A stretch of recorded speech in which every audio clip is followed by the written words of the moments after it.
इसमें खर्चा कितना आएगा?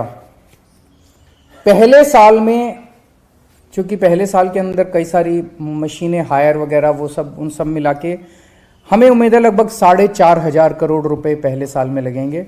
और उसके बाद रेकरिंग खर्चा जो होगा साल दर साल वो 2,000 करोड़ रुपए के करीब उम्मीद है कि खर्चा लगेगा। ये पहली चीज थी। दूसरी, दिल्ली के ट्रांसपोर्ट सेक्टर में अब बसें भी हमने काफ़ी खरीद ली हैं, मेट्रो भी अच्छी चल रही है। लास्ट माइल कनेक्टिविटी एक बहुत मेजर मुद्दा बना हुआ है। किसी भी नागरिक के लिए लास्ट माइल कनेक्टिविटी और उसकी सेफ्टी लास्ट माइल पे ये बहुत इंपॉर्टेंट है। उसके लिए हम ई स्कूटर्स लेके आ रहे हैं और इसको हम द्वारका के एरिया में एक पायलट प्रोजेक्ट करने जा रहे हैं। द्वारका के क्षेत्र में लगभग 10 मेट्रो स्टेशन हैं, कई सारे बस स्टॉप्स हैं। द्वारका में 250 लोकेशंस के ऊपर 1,500 ई स्कूटर्स प्रोवाइड किए जाएंगे। लोग एक साथ अपनी टिकट खरीद सकते हैं।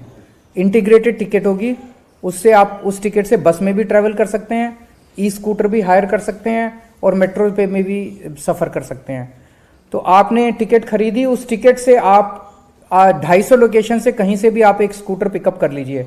सेल्फ ड्राइविंग है, कोई ड्राइवर नहीं है, आपको ड्राइव करना है। कहीं से भी आप स्कूटर पिकअप कर लीजिए किसी लोकेशन से।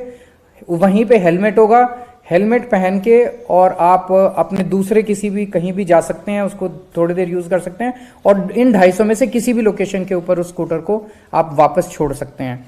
ये सारे ई स्कूटर्स होंगे और इन स्कूटर्स पे स्वैपेबल बैटरी होगी और एक चार्ज में 60 किलोमीटर तक आप वो कर पाएंगे, ट्रैवल कर पाएंगे और 60 किलोमीटर प्रति घंटे की स्पीड होगी इनकी।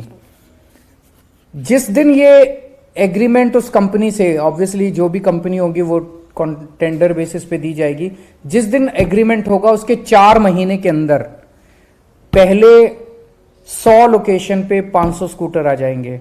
अगले 4 महीने में अगले 100 लोकेशन पे और 500 स्कूटर आ जाएंगे और अगले 4 महीने या 12 महीने में 250 लोकेशंस के ऊपर 1500 स्कूटर मुहैया हो जाएंगे।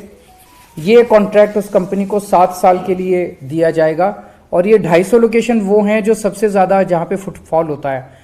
मेट्रो हो गए, मेट्रो स्टेशन हो गए, बस वो हो गए, बस स्टेशन हो गए, हॉस्पिटल्स हो गए, मॉल्स हो गए, जहाँ जहाँ लोग ज़्यादा जाते हैं, बाज़ार हो गए, वहाँ वहाँ ये ज़्यादा से ज़्यादा दिए जाएंगे।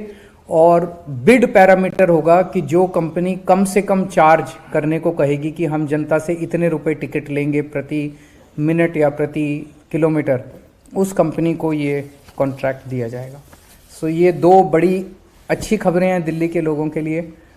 अगर आपके कोई क्वेश्चंस हैं तो। सर, ट्रैफिक को किस तरीके से अब सारा मैकेनिज्म सब सही हो रहा है दिल्ली में? मैं देख रहा हूँ चांदनी चौक की जिस तरह वहाँ 2 तरह की प्रॉब्लम सामने आती है। एक तो ट्रैफिक का मैकेनिज्म वो बहुत डिस्टर्ब हो जाता है, पूरी दिल्ली में ही है, ट्रैफिक बहुत ज्यादा है। दूसरा सर, रात को जो ये वेगाबॉन्ड्स वगैरह है या होमलेस हैं, आपके लोग आते हैं, वो सफाई करते हैं, ये मशीन्स वगैरह वहाँ भी आती है, मैं देख रहा हूँ, लेकिन वो नहीं हट पाते, वो वहीं पर ही शॉर्ट्स कर देंगे, वो वहीं। तो एक इस तरह का जो कुछ दोनों चीज, पहला आपने कहा कि ट्रैफिक के लिए जैसे जितना ज्यादा पब्लिक ट्रांसपोर्ट हम इस्तेमाल करेंगे उतना सड़कों के ऊपर ट्रैफिक कम होगा। अभी तक पब्लिक ट्रांसपोर्ट स्ट्रांग नहीं था। किसी को कैसे कहें कि भाई तू पब्लिक बस यूज कर, किसी को कैसे कहें मेट्रो यूज कर, अभी तक बसें ही नहीं थी। अब बसें काफी हो गई है, लगभग 7,500 बसें हो गई हैं। अब मैं सुनता हूं कि कई बसें खाली जा रही हैं हमारी कई रूट्स के ऊपर, उसको भी हम देख रहे हैं। तो अब अगर लास्ट माइल कनेक्टिविटी भी कर दी हमने सॉल्व, तो हम जनता को थोड़ा प्रेशर डाल के, थोड़ा कैरेट एंड स्टिक पॉलिसी से फोर्स कर सकते हैं कि आप पब्लिक ट्रांसपोर्ट का इस्तेमाल कीजिए। पब्लिक ट्रांसपोर्ट ज़्यादा इस्तेमाल होगा तो ट्रैफिक नेचुरली कम होगा। दूसरा, कई सारे पीडब्ल्यूडी डिपार्टमेंट ने कई सारे पॉइंट्स आइडेंटिफाई किए हैं जो बॉटलनेक्स हैं दिल्ली के ट्रैफिक सिस्टम में। उनके हर पॉइंट का समाधान निकाला जा रहा है कि इसमें अगर यू टर्न बना दें यहाँ पे तो इसका समाधान हो सकता है, यहाँ पे फ्लाईओवर बना दे तो इसका समाधान हो सकता है। तो हर पॉइंट का ट्रैफिक बॉटलनेक्स का, दिल्ली के ट्रैफिक बॉटलनेक्स का अलग से समाधान निकाला जा रहा है। तीसरा, आपने वेगाबॉन्ड्स का कहा, दिल्ली में अब नाइट शेल्टर्स बहुत अच्छे हैं। तो ये सारे समाज की जिम्मेदारी है। जैसे मैं जब एनजीओ में काम किया करता था, कई बार मेरे को याद है मैं रात को निकल जाता था, जो लोग सड़क पे सो रहे होते थे उनको हम प्यार से बहला के फुसला के अपनी गाड़ी में बिठा के उनको नाइट शेल्टर्स में ले जाते थे। ये हम लोगों को, समाज को, पूरे समाज को करना होगा कि ऐसे जितने लोग हैं जो सड़क पे सो रहे हैं, होमलेस हैं, बहुत गरीब हैं, उन लोगों को अगर हम किसी तरह से प्रेरित कर सके, हम भी करेंगे, बहुत सारी एनजीओज की भी मदद लेंगे, सरकार भी करेगी, लेकिन नाइट शेल्टर्स की कमी नहीं है। तो ये हम सबको मिलकर इसका समाधान निकालना पड़ेगा। जो लिविंग करते हैं या उन सड़कों को खराब करते हैं, टबैको खाते थूकते हैं, उसके उनके आपने पेनल्टी की बात की कॉन्ट्रैक्टर्स पे, पर क्या ऐसे लोगों पे ये पेनल्टी लगेगी? इनके ऊपर क्या पेनल्टी लगाओगे और इनसे कैसे पैसे लोगे?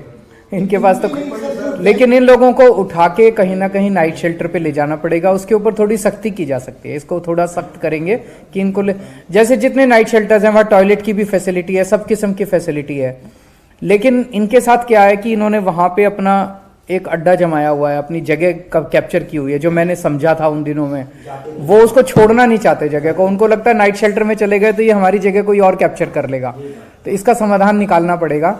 लेकिन मैं आपकी बात से सहमत हूँ कि जो होमलेस लोग हैं उनको नाइट शेल्टर्स में पहुंचाने की जरूरत है। लास्ट माइल कनेक्टिविटी में टाइमिंग वो बहुत इंपॉर्टेंट है, और क्या वहाँ पे सुरक्षा का भी फिर ध्यान रखा जाएगा? क्योंकि अगर वहाँ पे इंडिपेंडेंटली लोगों को टिकट लेके स्कूटर पिक करना है तो उसकी टाइमिंग क्या होगी और सिक्योरिटी क्या होगी? टाइमिंग तो वर्कआउट की जा सकती है वो एक बारी की, पर उसमें कोई बहुत ज़्यादा